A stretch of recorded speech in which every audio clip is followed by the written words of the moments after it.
Thanks so much for coming on this windy day. Our curated art gallery. I would like to acknowledge the people, women, Yoruba peoples of the Bunji-Jamara and Eastern Mon nations on whose traditional lands we live and work. Welcome everybody to Natalya Lusty's lecture on both historical and contemporary women surrealists. Natalya is a professor of cultural studies at the University of Melbourne and an Australian Research Council Future Fellow from 2018 till 2025. She has published widely in women surrealists, dream, psychoanalysis, and fashion, and is the author of Surrealism, Feminism, Psychoanalysis, which was published in 2017. And the editor of Cambridge Critical Concepts, Surrealism 2021, which won the Association of Australia and New Zealand Art Writing and Publishing Award for Best Anthology in 2022. Please help me to welcome. And I also want to acknowledge that I live and work on the lands of Warrnambool, Warrnambool and Bunurong peoples, and that I've been privileged to learn alongside and with Indigenous colleagues and students in the university, and that's had a profound effect, I think, on my own particular take on surrealism, as the latter part of the talk will show, I think. I also want to acknowledge all these brilliant artists in the room with us. And to thank you for coming. It was a very wild night last night. I'm sure some of you didn't get as much sleep probably as you would have liked, or maybe you did, maybe you slept through it. But it's really great that you made it today, and I look forward to your questions. So where to start? Surrealism, of course, was one of the longest enduring of the avant-garde kind of modernist art movement. Some people would claim that it's still going on today, never ended.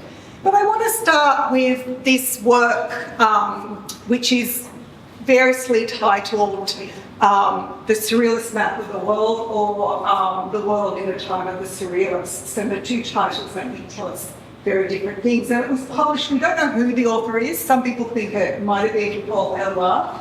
But it was published in Variety, which was an avant-garde magazine that came out of Brussels. So does anyone want to have a go at telling me what's kind of unusual about this map? Quirky map. We're tiny. Sorry? We're really tiny. Yeah, compared to New Guinea, yeah, absolutely. The equator line is also quite interesting. Curvy. Yes. Exactly, it's not this straight line. Brilliant. USA. Excellent, that's my favourite bit of the map. The USA is obliterated, particularly in this current political climate. We often wish the US away, not the brilliant people of the USA, but just some of the things happening. Absolutely, this is a really extraordinary political anti-colonial statement. So as you notice also, normally the Atlantic Ocean is in most maps that you see, whereas here it's the Pacific Ocean. Labrador and Alaska have completely swallowed up the USA, and Labrador, I think, is where Canada and parts of Nova Scotia, places like that are. And they're, of course, home to, were once home to thriving Indigenous populations. So they're really paying respect to that kind of Indigenous kind of culture. And yeah, New Guinea, the surrealists were avid collectors of Indigenous art, and there's a kind of, complex politics behind that. But in collecting, they did actually give visibility to a lot of these Indigenous cultures. And of course, New Guinea is huge compared to Australia. And Paris, I don't know if you can see it, Paris has just been obliterated right to the far reaches of the map, the ends of the earth. It's a tiny dot. And of course, we think of Paris as the centre home of the surrealists, but they've really reimagined how we might think about the world in 1929. It's quite, I think, complex and interesting and strident political anti-colonial statement, which I think is worth having as one kind of, I guess, definition of surrealism. So today, what I'm going to talk about is mainly, is all women surrealists, and it's my own kind of curated collection of things that interest me now. I could have, included so much, but there are always limitations. But I thought, you will have your own various interpretations, understandings of surrealism. And for me, a place to start, I think, is to think about what at the time when the movement emerged in 1924, what was it engaging with? So it was engaging with a whole lot of emerging intellectual traditions, particularly in the social sciences, and a lot of them were really taking off in France, but elsewhere. So psychoanalysis, which the surrealists were very interested in, and there was a long kind of relationship between Freud and Breton, sort of strange, tense relationship, but interesting relationship nevertheless. Ethnography, anthropology, and you see that a lot in their collections of Indigenous artefacts and their travels to places like Indonesia and New Hebrides and parts of Southeast and other parts of Southeast Asia. And they were really interested in, quantum physics, the emerging modern sciences that had kind of started to take off and influence artwork. And we're going to see this particularly in the work of someone like Romano Sparrow. And rather than escaping reality, I think some people have, or particularly when I encounter students who are new to surrealism, they have this sense that surrealism is this escape from reality. And I actually think it's not an escape at all, but it is a way in which to reimagine what we see or count as the real. So, I was very interested in making the imagination really prominent as a site of cultural, political, aesthetic renewal, and I think that's really important to keep in mind. The movement kind of emerged with its first manifesto. This was the kind of formal announcement. It's a really interesting document. I don't know how many people have read it. I've taught it many times, and I'm always marvelled just how students really love the writing in the manifesto. I'm not going to talk about it a lot today, but to highlight that, right from the beginning, it privileged imagination, childhood play, madness, dreams, the unconscious. So things that were often considered outside, were devalued or considered outside of kind of proper culture. And Breton had this kind of way of talking about surrealism as a revolution of the mind. By privileging the imagination, we come to see a whole new way of looking at the world.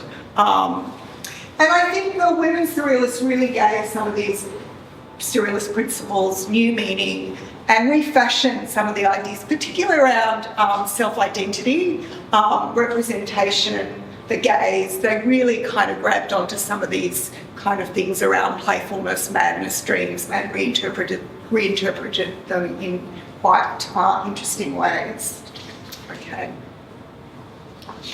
So before I move on I'm going to talk about the full gamut of the other really interesting thing about surrealism is that it wasn't interested in any one art form, such as painting or photography. It was really interested in the whole gamut of media and types of artworks. So I'm going to talk about objects today, photography, painting, fashion.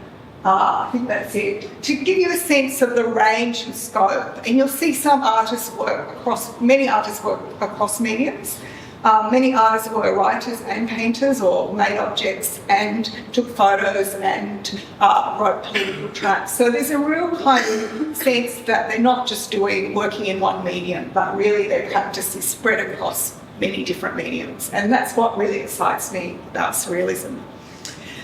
And particularly the women surrealists. But I want to draw your attention to Suzanne Césaire, and I think to think about some of the ways in which we think of surrealism and the writing of manifestos as, really what the boys did. And for a long time, we associated the political arm of the movement with the men. And the women, did these lovely works, but weren't seen as really politically active in the movement. And that is a myth. They were at the front of a lot of the, not all of them, but not all the men were at the front of the political part of the movement. But a lot of the women I'm talking about today, in different ways, were really powerful political agents in terms of surrealism as a movement. And we can see that here in Suzanne Césaire, who was a Martinique writer and political activist, feminist, anti-colonialist. She set up or established the journal Tropi with her husband, the poet, Martinique poet Amesa there. This journal really influenced Frantz Fanon and his work. And so she was really a pioneer in terms of this second wave of international surrealism and really brought surrealism to the Caribbean. And you can see here the way she writes, if you read that, the way she's writing about surrealism, it is a surrealism for her people and her world. But also bringing together the kind of, some of the kind of divisions between Europeans and Africans. And so she's to my mind, a really formidable kind of political figure in the movement. And the other interesting thing to note is that if you read a lot of her essays, and you can go and do your own, we all have Google now, we can all be fantastic researchers in our own time. If you read some of her other writings, she was very good at capturing the Caribbean kind of landscape in her political writing, and the way in which the kind of atmosphere and the landscape of the Caribbean really informs what kind of movement surrealism might be in that part of the world. So she's very interesting. So I just wanted to do a slight detour. So photography, okay. So I think there were some really extraordinary surrealist photographers who were women, and I'm going to just talk about a few of them today. And I think they brought a very distinctive, sorry, I've got a very croaky voice, distinctive kind of quality to photography, both in terms of formal experimentation, but also in terms of self-portraiture, representation of women, and I guess what we might call a particular kind of female gaze, which is going to come up a lot. And the first photographer I want to talk about is Claude Cahun. Has anyone heard of? Okay, that's really interesting, because she, to my mind, she, and some people now call her they, because she did identify, she identified as what would then be called what she called androgynous or neuter, now we would call non-binary. So there is some people refer to her as she. I mean, there was not the discussion around pronouns at her time, so I think we can go either way there. But Claude Cahun adopted this male pseudonym, lived with her female partner, who also adopted a male pseudonym, and they lived and worked together. And although most of the images are authored by Cahun, we know that many of the self-portraits, particularly in this kind of period, I think in the late 20s, were taken with her partner, Marcel Moore. So there is sort of kind of interesting collaboration going on there. Many of the portraits really interesting in terms of the way they introduce both masculinity and femininity into the costume and into the makeup. They have a theatricality to them. It is though Cahun is performing a range of identities in these images, and they're really quite striking. You can go and have a look at them.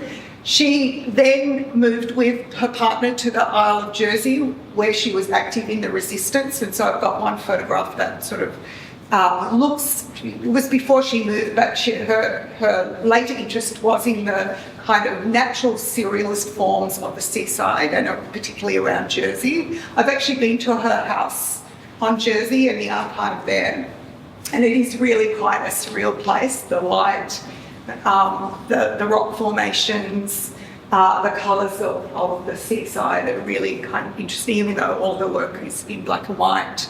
She was also very active in the political side of the surrealist movement. She was friends with Breton, and she was a member of the political arm of the Association of Revolutionary Artists and Writers, and this was the core political arm of the surrealist movement that was trying to push back against the neo-realist dogma coming out of the sort of Russian Communist Party.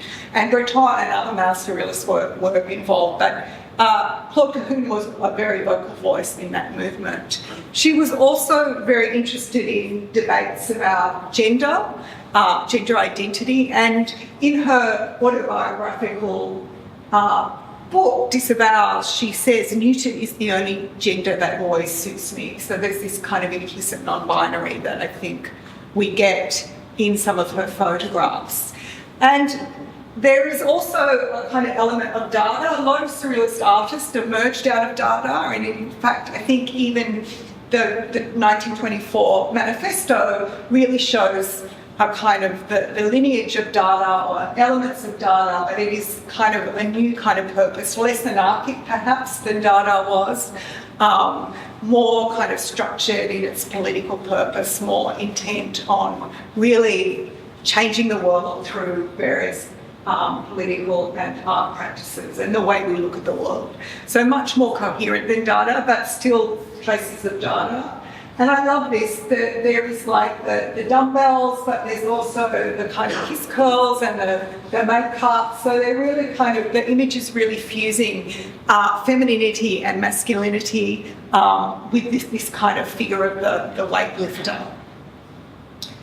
And then we have another, I mean, it's date unknown, but we think it's from that period where she did most of these really extraordinary self-portraits, and there's a lot of them to look at. I've only chosen two from that period. We think it's from 1927 to 1930 or thereabouts. And again, you can see the double, the figure of the double, the side on looking in the mirror. You know, her work is really, I think, defined by this use of mirrors, costume, doubling of the portraiture, collage to create kind of different effects with the image and with identity. And I think what we get is this kind of refusal to see this kind of stable, unified identity. It is this kind of sense of Claude Cahun becoming many different roles, many different people, and that's in the autobiography disavows as well. This kind of play with who she is as an artist, who she is as a political figure, and it's kind of a sense that there is never one kind of unified sense of self. And this is from, as I said, this is before they moved to Jersey. I think they moved to Jersey in 37, 38. But she went and visited Jersey. She'd spent her childhood there on holidays, and she made trips back, and this is one of the early trips she made. And these are arms extending out of a rock formation. And increasingly her work developed what, we could call a seaside surrealism. Some critics have called a seaside surrealism, and that's really taking the elements of the coastal formations and the seaside in terms of and incorporating them into works of art. And we're going to see a few more examples of that as well. So the other, sorry, it's cut off there. The other photographer who I think is extraordinary is Lee Miller. How many people, did anyone see the Heidi exhibition or know of her work? Yeah, so a few more people know Lee Miller. She was a model, first of all, fashion photographer, surrealist photographer, or all her work is infused with surrealism, but she was kind of worked with Man Ray. She was his muse and his studio assistant. Then she became a photojournalist, photographing during the Second World War for Vogue, and really trying to capture women's role in the war effort. And this, for me, is a really powerful image. It's from her work for Vogue on the London Blitz. And it's on the cover of my book, so I love this image, obviously. And I think the title is really, really interesting. So, Revenge on Culture. So on the one hand, the literal meaning, I think, of this image is to show the way in which war doesn't just destroy lives, but really destroys monuments and cultural artefacts and museums and all the things that we value about our culture and heritage. But also this fallen figure of iconic femininity, iconic womanhood is really also, I think, a subversive kind of statement about the way in which the war really spearheaded or was a catalyst for destroying these more traditional kind of representations of women. So the iconic kind of figure of the beautiful, statuesque woman. And we see this, I'm going to come back to this, Man Ray, but we see this here when we see fire masks. So a new kind of woman emerges in the war, and Lee Miller captured that new woman through this kind of surrealist lens. And here the masks, are up to protect from fire in the Blitz, in wartime London. But they're also very surreal, and she's captured that kind of essence of everyday surrealism in that photo, but also the role that women played. They're clearing out some, I think, shelter, or they're doing some work. I can't remember exactly what they're doing. But she had many photographs of women employed in the war effort. And I think what's really interesting is that the story of Lee Miller, so she was, as I said, the muse and studio assistant of Man Ray, but then kind of left him and said, I'm leaving, I'm going off and I'm going to become a photographer in my own right.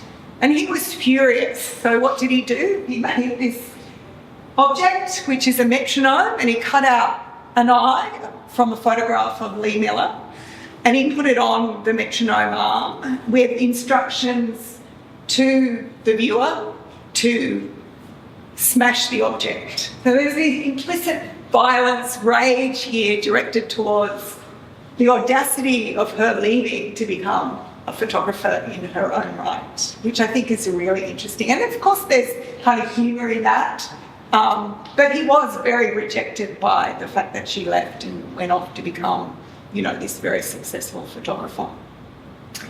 And then, so there's Revenge on Culture and Fire Masks. So this one here and Fire Masks are both from that period when she was working as a photojournalist for Vogue during the war. So she covered the London Blitz, she covered the liberation of Paris. She also covered the concentration camps of Buchenwald and Dachau. And there's a very famous photograph, which some of you might have seen, of Lee Miller in Hitler's bathtub. Very iconic, quite disturbing photograph. And before that London Blitz period, she took for me what is one of the most enigmatic surrealist kind of photographs, and this is Portrait of Space. And at the time she was married to fairly kind of, I think he was an Egyptian diplomat, businessman, or she was with, I can't remember if they were married. And so she was with that community in Egypt and felt really claustrophobic by this kind of, she's an adventurer. And so she goes travelling into the desert and takes this image, and it's quite interesting. The sort of rip of the knitted curtain, the mirror looking out into space, looking toward a future, but also the kind of rip itself is kind of, I don't know, there's almost a kind of resonance there in terms of female sexuality, that shape of the rip. Really powerful image. That I just wanted, and this is before she goes on to do the photojournalism. Dora Maar, so for a long time, Dora Maar was just consigned to oblivion. She was more known as the woman behind the Picasso's Weeping Woman portrait, but she was an extraordinary photographer involved in the surrealist movement right from the get-go.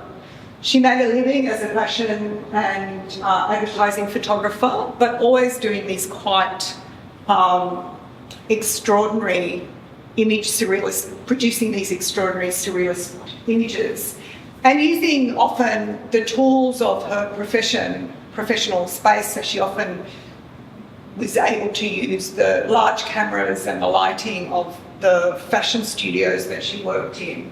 To create some of these images. And Portrait of Boo Boo is perhaps one of the most strangest, kind of eerily kind of weird images, I think, that there is. It is,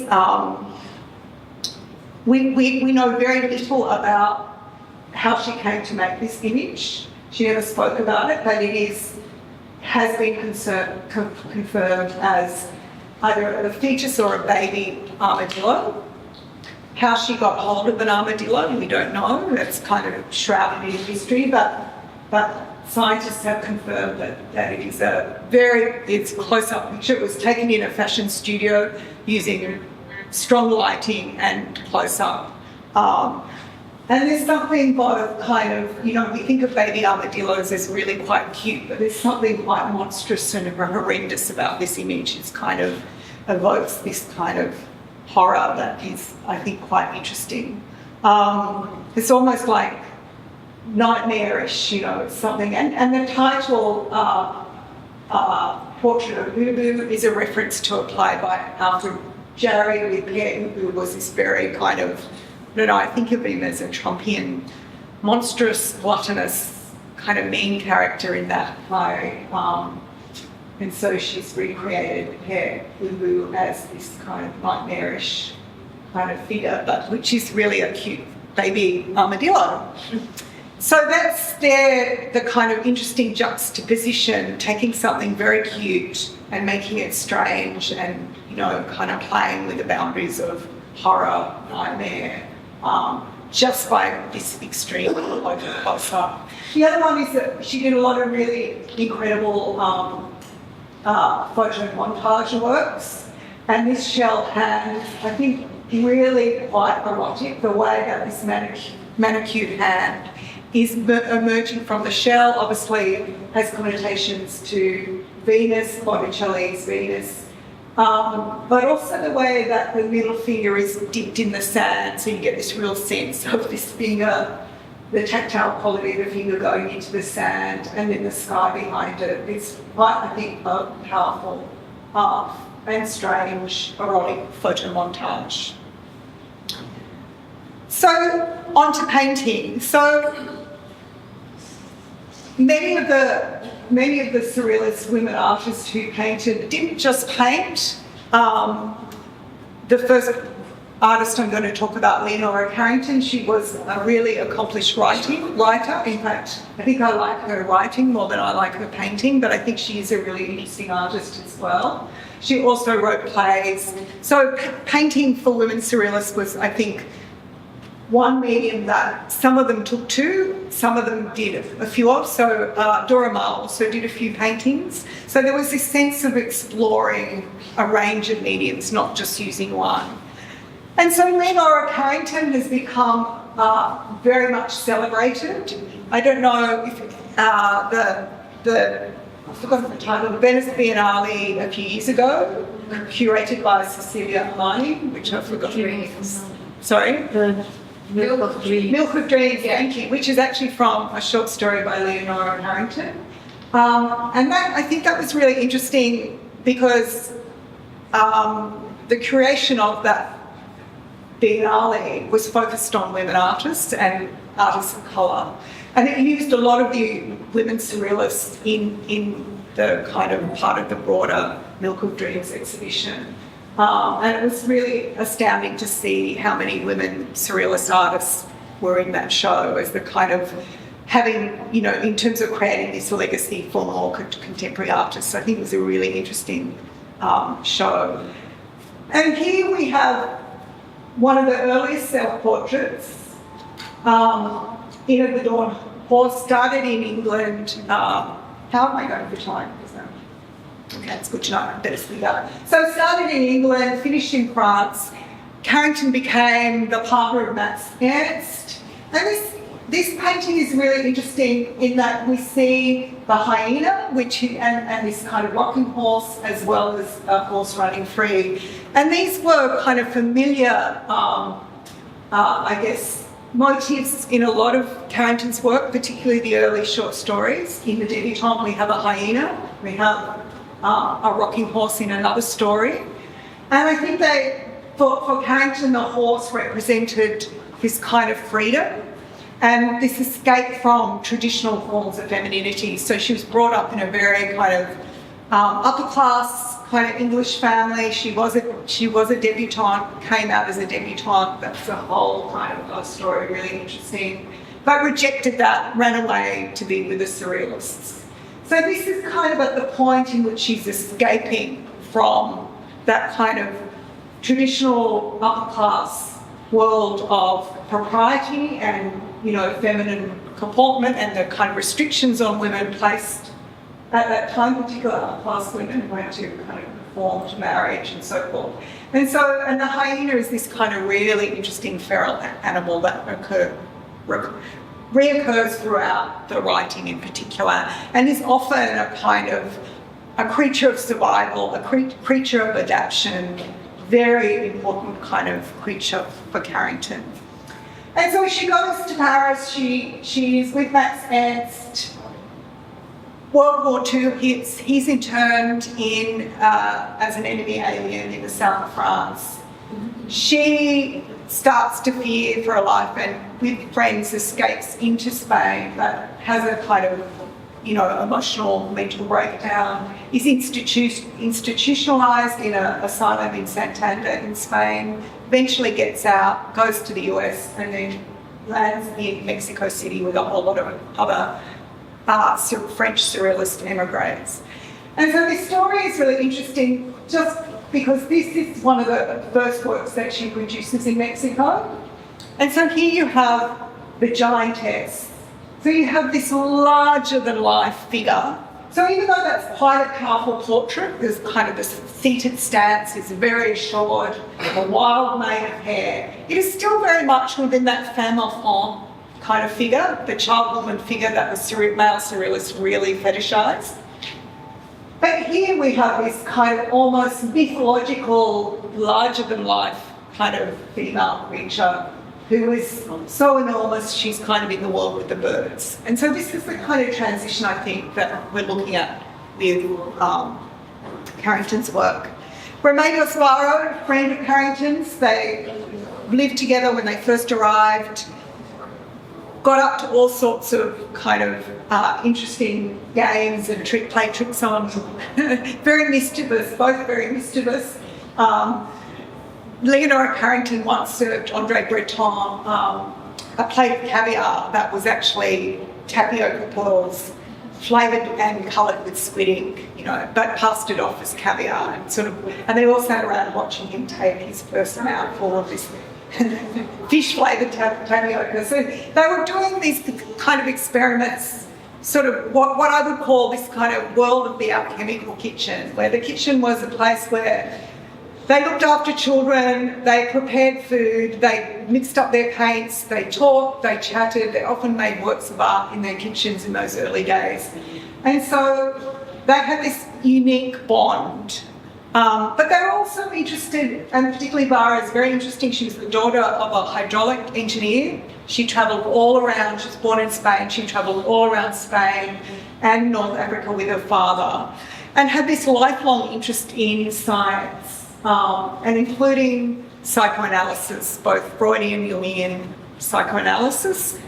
And there's something, and she also, there's a really unique dark humour to a lot of Remedios Varo's work. So Woman Leaving the Psychoanalyst is a kind of really interesting figure in the sense that there are all these visages, so there's all these kind of faces, and where is the true self in this image? Well, there are just layers, alluding to her interest in psychoanalysis. But there's speculation she's also dropping this what looks like a male head into a well, and so people have speculated, critics have speculated, is it Benjamin Perret, who was the surrealist poet, her partner who had left her and gone back to Spain. So she kind of getting rid of her emotional baggage by dropping it in the well. So, or is it actually, getting rid of Jung or Freud? We don't know. But it's very kind of, the resonance there is like escaping some kind of emotional baggage by leaving the psychoanalyst and dropping whatever it is, this kind of male head in a sack into a well. Love that photo. She also did these really curious, this is another one of my favourites, exploration of the sources of the Orinoco River. So when Varo first moved to Mexico to earn a living, she did work for, she worked in quasi kind of science enterprises. So she did go on a field trip in 1947 that explored the Orinoco River, particularly with a medical kind of basis in mind. So they're looking at, I think, Mosquito. She also worked for Bayer Aspirin, did all these amazing illustrations for Bayer Aspirin, which are incredible surrealist works in their own right.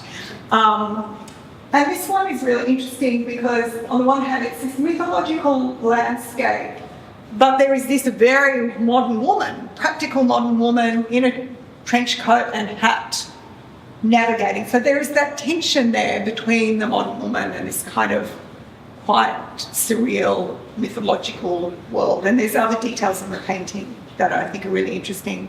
Dorothea Tanning sort of came a bit later to surrealism. She was Max Ernst's second partner after Carrington. And I think her work is really interesting. You would have seen, I think many of you might have seen Ina Kleiner music, yeah? Less well known is Birthday, which actually predates. And what you can see here, I think, are the kind of ways, the use of doors. So in Birthday, it was a celebration of her 30th birthday, but it was also her kind of entrance into surrealism in New York when all the surrealists had migrated to New York during the war. She moved from Chicago to New York and met a lot of the surrealists. And in fact, I think it was this painting, Birthday, Peggy Guggenheim, who was part of the big art family in the US, set up the one in Venice. She organised this artists of, I think it was 21 or 23 women artists for an exhibition. So she was on the lookout for surrealist works. And so sending people out to look for really good examples of work by, American artists working in the vein of women artists working in the vein of surrealism. And Max Ernst came across the work of Dorothea Tanning. And so she was very much taken into the fold of the movement then in kind of the interwar period.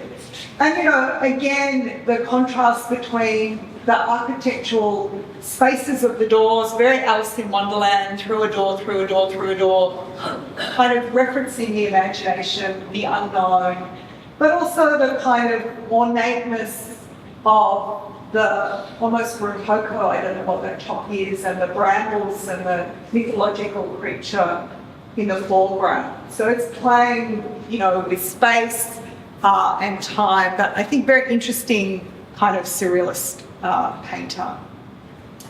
Objects, I've got too much material, so I'm going to move through some of these quite quickly. As some of you might know, Breton published an essay called The Crisis of the Object. And in that essay, I think he really outlined the importance of the object and that the kind of agency of particularly found objects or objects that are made out of found materials to the surrealist movement. And I think one of the most interesting object makers was Mary Oppenheim. Many of you will know the fur-lined teacup, and maybe also my nurse. And the fur teacup, I think, is exemplary of this kind of surrealist juxtaposition. Because here we have a domestic object, the ordinary teacup, lined in this beautiful, sensuous gazelle, I think it's gazelle fur. Beautiful kind of tactile quality, but imagining drinking out of it as a kind of icky, wet fur on your mouth. So it's got this kind of tension between sensuality, eroticism, and disgust, and kind of an ickiness to it. Really interesting object, I think. And then this is, I think, a really quite strong feminist statement to the representation and treatment of women. It's my nurse, so I think the connotations there are, it's a pair of high-heeled shoes, trussed up like a chicken ready to be roasted in the oven. So that's quite overt, overt feminist statement about the way women, and particularly perhaps maids and carers, were treated, the objectification of women. This this is really one of my favourite objects, and I saw it for the first time in London at the Beyond the Borders, I think it was called Surrealism Beyond the Borders exhibition at the Tate. Incredible piece by the British English surrealist artist Eileen Agar. So she joined she's one of the few women to join the English branch of the surrealist movement. This was the second one. The first one was lost. I forget the story, but I think it was sent to an exhibition and never came back. So she remade it, and it's a plaster cast that has silk, feathers, beading. Really quite extraordinary, the detail in this object. And the title itself is kind of reference both, I think, to the British surrealists were very sympathetic towards the Spanish anarchists during the period of the Spanish Civil War. So it's referencing that, but it's also, I think, Angel of Anarchy is implicitly kind of looking at the way in which the way in which women within the movement were seen to be kind of decorative.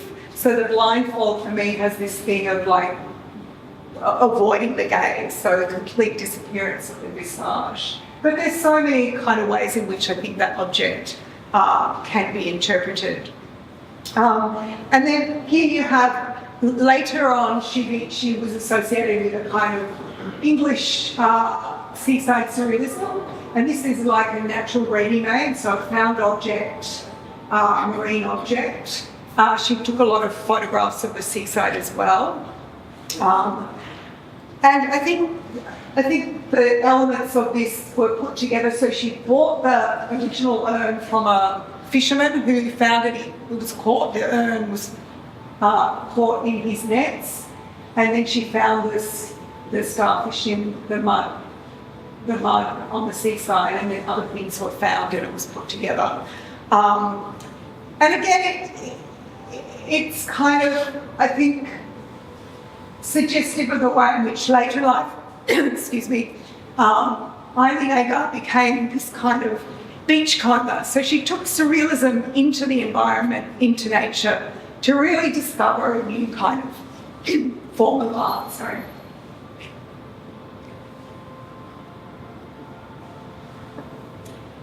Okay, we haven't got long, have we? Oh, just keep on going. Okay. It's so great. Sorry. The other thing is fashion. I mean, we often think of Elsa Schiaparelli as the kind of doyen of surrealist fashion, but actually all her work was very collaborative. So she kind of collaborated with not only Salvador Dali, but with Giacometti, the sculptor, with Merritt Oppenheim, and really, you know, her work was developed in this kind of broader conversation with the surrealist artists. So, of course, the famous shoe hat here on the left, and there were two versions. There was a all black one, and a version that you see here which had a shocking pink heel. And the shoe hat came about, like, you know, charts was incredibly important to the surrealists as a kind of method for art making. And so Dali's wife, Gala, had taken a photograph of her husband wearing a shoe on his head. And this became the inspiration for both Schiaparelli and Dali to make this hat. And it was worn by society women, it was worn by Gala, Dali. It was very popular at the time, which is quite incredible. But also, I'm really interested in the way that Schiaparelli, and you see in this and other kind of items of clothing, like the telephone dial compact is another one, where she's really using the idea of the ready-made in the context of fashion. So we associate the ready-made, the urinal of Duchamp or the bicycle wheel, this kind of everyday found object, as a sculptural piece in the gallery. But she's taking the ready-made into the world of wearable fashion. I think that's really interesting. Insect necklace, again, she's drawing on this nuclear material at the time that had just been invented, so that when the wearer wears this necklace, it just looks like insects are crawling up the neck. Again, you know, taking something quite shocking, the insect world, to the world of clothing, and it's kind of wearable art. Again, this is the bureau drawer coat that she designed with, there was a suit version and a coat version that she designed with Dali, and it was inspired by his sculpture of the Venus de Milo. Again, really interesting the way that collaboration between Dali and Schiaparelli went both ways. So in her autobiography, Schiaparelli, and in Dali's autobiography, they both talk about this story that Schiaparelli used to tell, that when she was a young girl, her mother often complained that she was as ugly as her sister was beautiful. I mean, pretty harsh, isn't it? So having the kind of imagination that the young Schiaparelli had, she put seeds in her throat and ears and nose, hoping that beautiful flowers would grow. And she actually developed a very serious addiction. And so Dali took this story and painted this. There's a painting version of this cover, but I did this beautiful painting of that flower-headed women in homage to Schiaparelli. And then it became a cover for Vogue. So they're working across painting, fashion, advertising, really interesting. And here, in the design of the butterfly hat from the Metamorphosis collection a bit earlier, we kind of see this kind of sprouting kind of liveliness of butterflies, and I think that's really interesting. Parents were very harsh in those days. I can't imagine ever telling a child these days that they're ugly. You would be, reported. This is really interesting, the tear dress or tear dress. This was inspired by the painting, and you can barely see the tears. And there's the flower-headed women again. The tears in that fabric. And there's a kind of incredible ingenuity in the making of the tears that you don't quite get until you see the thing in real life, because they're actual tears that are lined in this satin, red and pink satin, so they give this kind of top whirl effect. But they also give it an eroticism, so they're not just tears, but they're kind of fleshy openings, which I think are really interesting. This is one of the most amazing, I'm going to play it very quickly. This is Eileen Agar's ceremonial hat for eating bouillabaisse, 1948. How do I play it? Oh. Do you have to make it? Yeah, it should be there.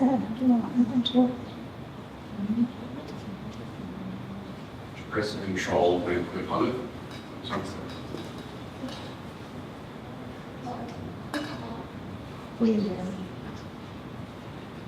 Yeah. Oh, was that? I played it. Anyway, we'll skip that. But go on, if you Google it, you will see it. It's amazing. Little Pape did amazing little short documentaries, and it's Eileen Agar wearing this incredible hat on the streets, I think, in London. And this hat is just, again, her fascination with found elements of the sea. Eating bouillabaisse, it's a fishy dish. So what does she do? She collects all these fishy items to put on her hat. So there's a kind of real humour, surrealist humour operating, I think, in this work. Okay, very quickly, legacies of surrealism, and I'm just going to talk about Louise Bourgeois' Moment, which was part of that exhibition. It has been elsewhere, but it was part of the exhibition recently at the Art Gallery of New South Wales. Part of Has the Day Invaded Night, or Has the Night Invaded Day? And this is, in fact, a homage to Bourgeois' mother, who was a tapestry worker. I don't know if you know the story, but her father owned a tapestry repair factory, and her mother was the kind of head worker and, I guess, director of the restoration work. And Bourgeois has said that her mother died quite young, and she said that her mother was like a spider, nurturing. She was a weaver, she was nurturing, she was protective. And so even though this is a kind of ginormous, massive spider, the way in which Bourgeois talked about her relationship to her mother and this homage in this artwork is incredibly, I think, endearing. And you think of the spider as kind of both incredible ingenuity in building the web. It's a place of protection, but it's also a place where, prey is killed to sustain life. So there's all sorts of kind of rich associations, and I think we get kind of resonances with the Tamara Henderson exhibition in the next room, if you've had a look at that. Okay, Annette Messenger, another really interesting artist that I think very much kind of influenced by surrealism and also outsider art to some degree. And this is an installation view of a work called Skins from 1997. And this is, again, very kind of, I think, indicative of the juxtapositions that we find in surrealism between violence and seduction, violence, horror, but also seduction. So these look like kind of they almost look like soft toys that have been skinned and left to hang. So there is this kind of sense as they start off life as this soft, cuddly kind of object, and then they're kind of shredded and skinned, and I think kind of quite powerful. In the way that Messages work often is really interested in kind of exploring the inner kind of workings of the body in quite powerful ways as something which we kind of hide from everyday reality.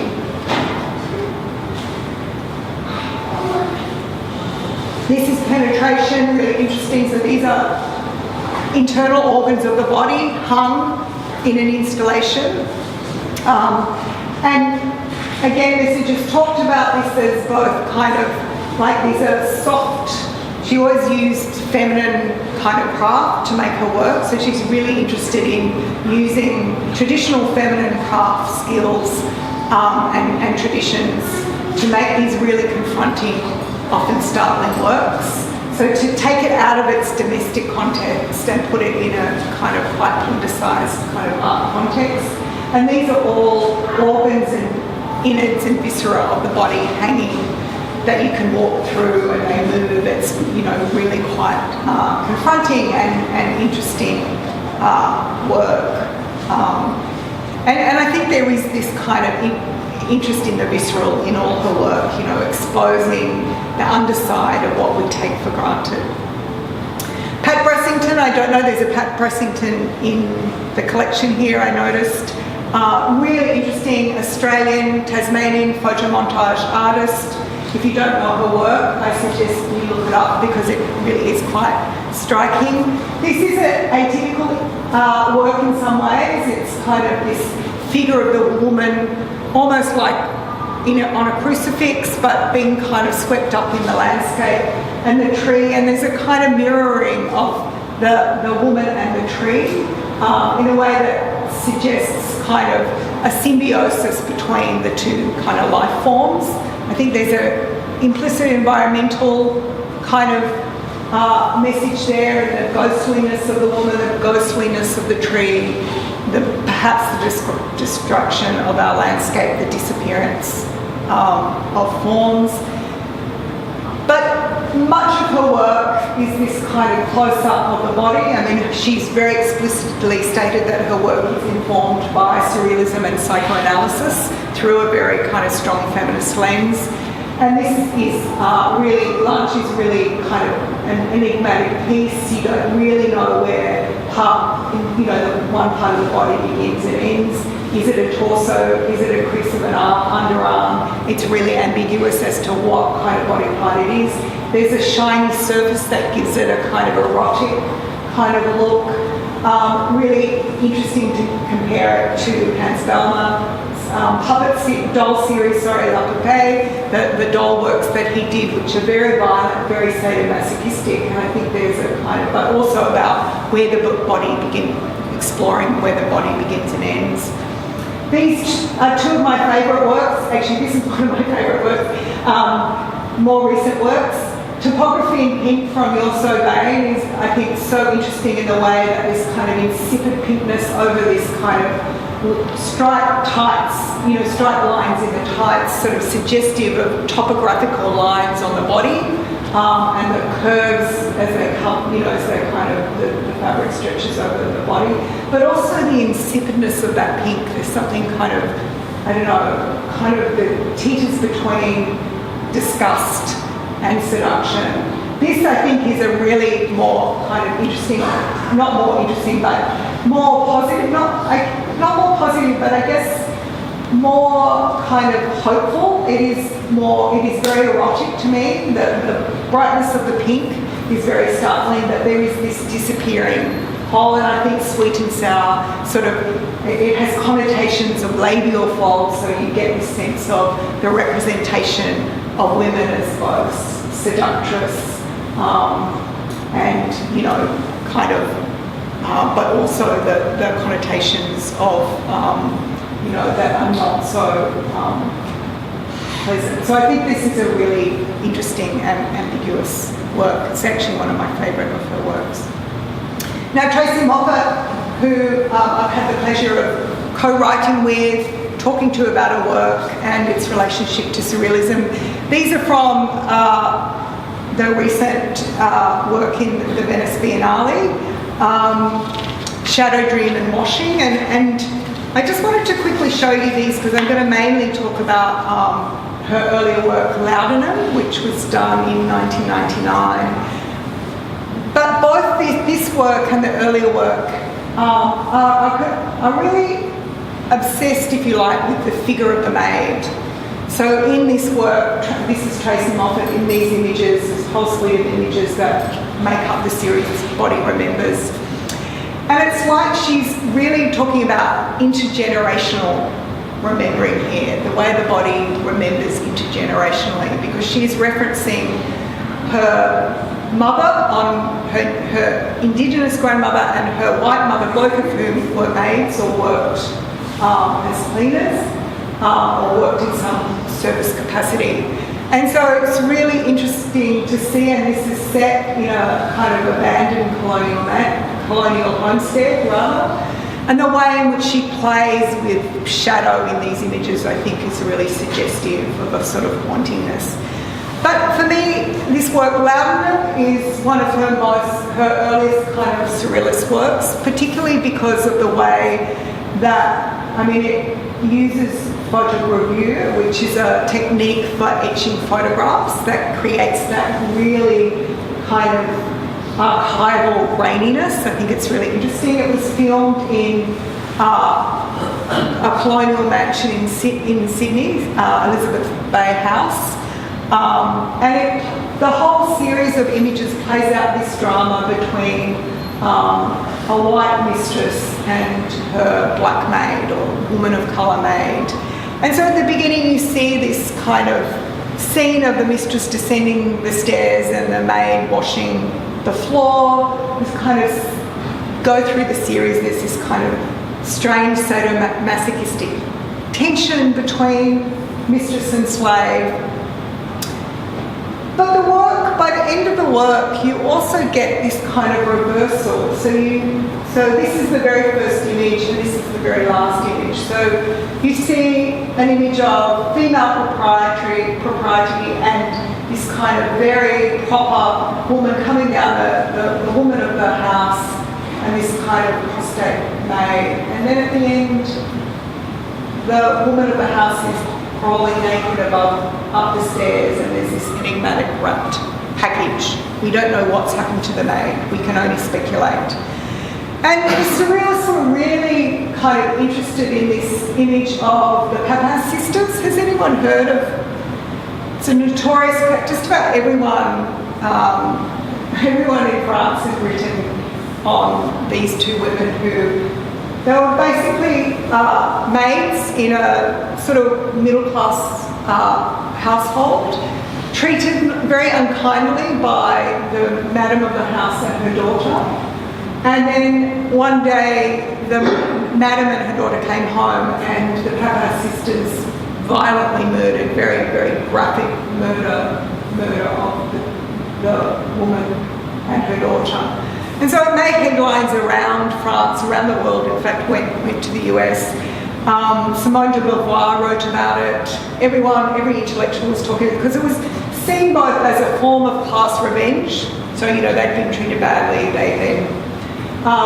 Jacques Lacan, the psychoanalyst, wrote about it. So many people were absolutely fascinated. But the surrealists were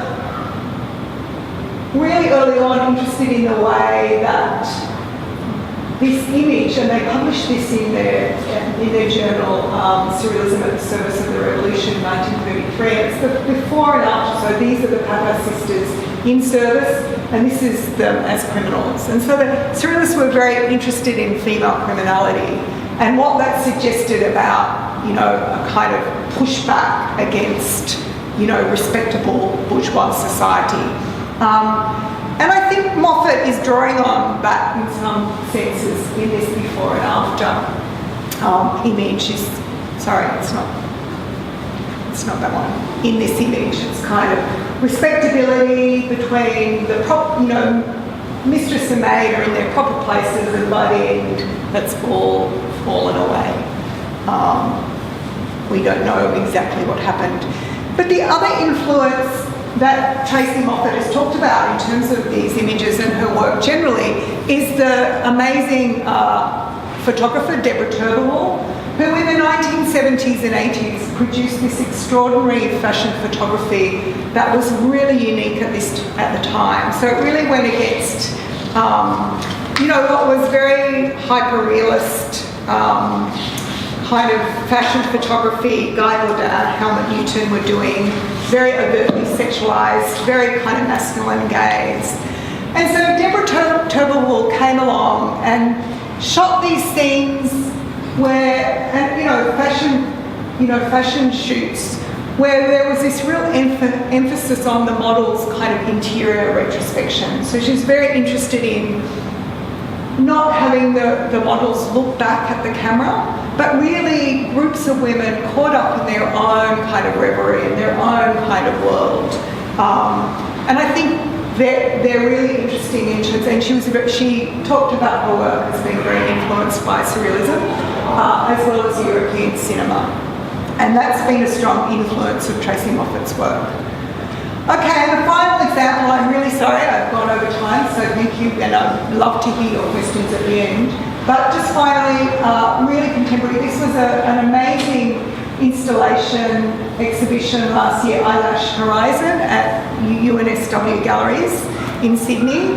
And I think Sarah Contos exemplifies all the women I've talked to, well, many of the women I've talked about today, but particularly bourgeois and messenger and the lineage of surrealism through their work, but with a distinct Australian vernacular, very distinct Australian pop culture references to Olivia Newton-John.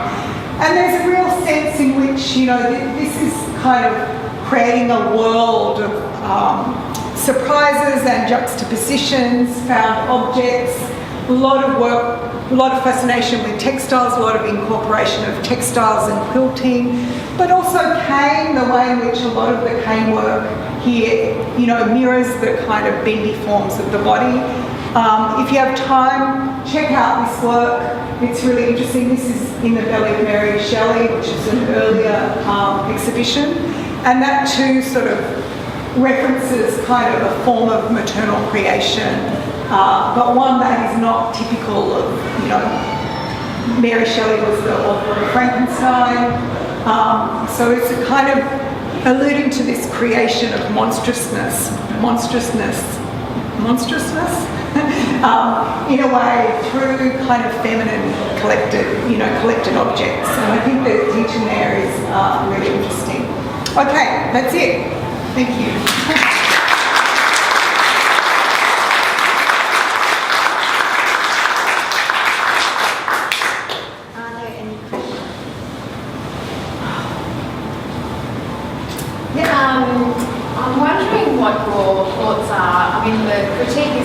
old now, but Germaine Greer was very scathing of surrealist women, particularly the painters. Leonora Carrington certainly got her kind of very brutal analysis of Frida Kahlo, and I think she called Frida like the lavender saint of feminist, lipstick feminism or something like that. So I was just wondering like what your thoughts are on her points of those particular artists using themselves as performance artists and the beautifying of themselves, the narcissism, all of those kinds of things. I'm just interested to hear. Yeah, I think that's a really interesting question. You know, I love Germaine, and I cringe. You know, my mother was a massive Germaine Greer fan, so I can't disavow Germaine. I think she's right about so many things. I don't think she's right about this. I think the English writer Angela Carter put it beautifully when she said, the surrealists, and she's talking about the male surrealists, the surrealists were not good with women, but surrealism was good for women. I think that's a really astute, more astute than Germaine. I don't think Germaine's a good art historian, good critic of painting, even though I like some of the things that she says. I don't like some of it. But I think what, you know, Carter is getting at is that, there was this kind of tendency to objectify in new ways this kind of femme enfant, child woman, erotic kind of image of woman. And there's a funny story about Romeda's Varro, like shaving 10 years off her age just to fit into a family. But I think as they mature, these women just blow you out of the water with their kind of critique and their kind of humorous critique of those kind of tropes that are quite misogynist and sexist. And so, you know, I didn't have time to go into that today, but, you know, Lee Miller in particular was just, you know, feminist all the way through and just leaves Man Ray for dead and says, no, I want my voice, I want my vision, I want to capture a particular view of the world that is from my perspective as a woman. And she, you know, she did that. And all of them, Leonora Carrington's work and her novel, The Hearing Toddler, is about, you know, she's in her late 30s and she's writing about old women crones who are the kind of these hilarious pranksters, but also full of knowledge. So there was, and that's you know, written about that as a direct, you know, really strong rejection of the femme enfant, this idealisation of the child woman figure. So really interesting question. Yeah, I think fascinating. Yeah. But you know, when they were young, sure, I think there was some of that fitting in, you know, being the muse. I mean, you know, and then breaking away, and that's a familiar story for a lot of them. Yeah. Anyone else? Just more of a comment, really. But when you talk about Dora Maar, sitting in the back of my head, in fact, is the Russian work we've got, which is funny. And almost everything we said about being monstrous and erotic, and you leave them down to the bottom line cup. The same reference back to sweet and sour. I'm really pleased you brought her up because it's a beautiful image, really very powerful. And strikingly surreal, I think, once it's kind of gathered inside of the force of ideas that we talked about. So, no, thank you. And I was delighted to arrive yesterday after a long journey and see that work, because I do feel that I've always loved Pat Pressington's work, and I feel like she's often this forgotten. I don't know, she pops up occasionally and then we forget about her, and you know, but she's got such a powerful vision, and every image is so well thought through, whether it's photo montage or even just using lighting. I just think she's an incredible artist, and probably one of the artists most strongly influenced by surrealism, but taking it in really interesting directions, and very feminist. Like that's really feminist. And that later work of the pink woolen item is just so, I mean, it is such a powerful work. It is incredible. Just the precision of the lighting and the folds and the darkness blows my mind. Just and the surreal, strange, like House of Horror type stuff, like really powerful, but compelling at the same time. Yeah. Thank you so much. It's really great. I was wondering, could you go back to the 1930s perhaps and the war years, you had that great line from about how surrealism was for women. So the audiences, the people that were taking in that wave of surrealism in the late 30s and in the war years, what was the impact for the viewers, not necessarily the artists? I know they were making work for each other's appreciation, but the broad public. Yeah, and their understanding of themselves, yeah, I mean, that's a really good question, and one that's hard to know. We do know that, surrealism tried to, they had they conducted all sorts of experiments, and they opened this was just before the 30s and the late 20s, they opened the Surrealist Bureau of Research, where they wanted the public to come and share their dreams. So there were all these, ethnographic attempts to record everyday life of people, but it was a failed experiment. It was harder to do because they wanted to be artists. They didn't want to be there describing. So it was, it was an experiment that fell apart. What I think we don't realise is how shocking these works were. So why I wanted to show you the Pathé little short documentary of the Bouillabaisse hat is that it captures the public's reaction. So go and look at that and you'll just see, you forget how conservative 1930s Britain was, or anywhere. Paris perhaps less so, but still. I think the commentary is really fascinating on that hash, because at the end I'm sure he says something like, "Girls these days, I'll do anything to catch a bloke's eye," or something like that. There's something about commentary about fish and chips for dinner. Yeah. There's also something about she's doing it to get male attention. Yeah. It's the opposite of what she's doing it. I know.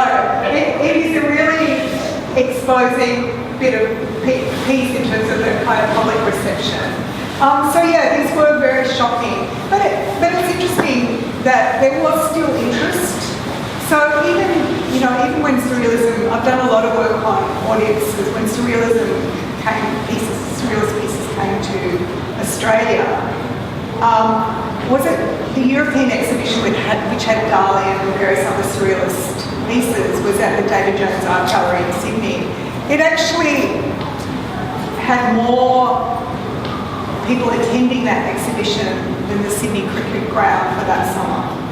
Wow. Which is an extraordinary statistic because, Australians are known for their love of sport, but actually they all went to that, So it's varied, but I think, the question you ask is, these are works that are slowly, the contact with audiences is often through advertising. So many people were acclimatised to surrealism through advertising and art and photography books. And you see that in the work of Max Duquesne. He never travelled, but he read avidly. He imported all these international journals. He had them, he subscribed and had them sent to him. And sort of early on imbibed this kind of surrealism through those journals, and Van Rey's work in particular. So a lot of surrealism is reaching audience, and that's why I think someone like Schiaparelli is so fascinating, and Dali, because they're working across so many. So I think Schiaparelli is really, innovative in terms of the ready-made in fashion, but she's also working in haute couture, but she's also doing ready-to-wear for the masses. She's just across it all, and and I think that's very much in tune with the way in which, for many surrealists, they wanted it to be an art of the everyday. They didn't want it to be, in an art gallery or institutionalised and, commodified as an artwork. It was about the experience of engaging and the process that you go through in making the work or wearing the work.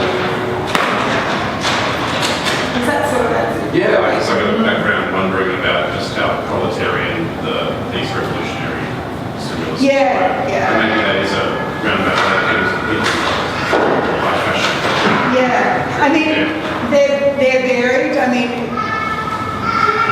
I guess it speaks to the debate that are going on in France between the French Communist Party and the surrealists, and they had a notorious falling out. And it is around kind of rejection of neorealism.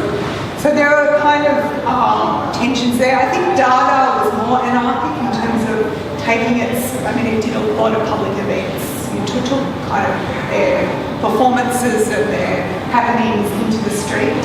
So it was more confrontational, more kind of interested in that kind of random encounter with the street and people in the street.